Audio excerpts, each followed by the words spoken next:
कल 14 अगस्त की नमाज पढ़नी है कि नहीं भाई? मुसलमान है? हाँ जी। नमाज पढ़नी है कि नहीं फिर?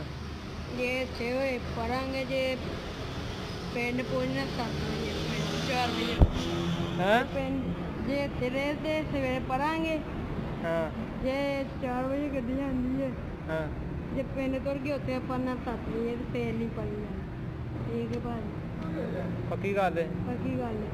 जे यानी कि 7 तो बाद हुई जमात फिर पिंड पढ़ लेगा? पिंड पढ़ांगे इंशाल्लाह। ते जे इत्थे होया ते इत्थे तो पढ़नी नमाज? इत्थे पढ़ांगे 14 अगस्त की नमाज 14 अगस्त दी नमाज। कादी 14 अगस्त दी नमाज नमाज पक्की गल है? पक्की गल है। 100% छोड़? हाँ जी। चलो ठीक हो गया। ते जे तू ना पढ़ी तो फिर फिर एक स्टिंग की बोतल चल।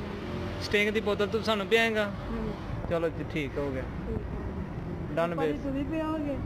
चलो जी जे तुसी पढ़ी ते साडे ਵੱਲੋਂ 2 ਸਟਿੰਗਾਂ ठीक हो गया।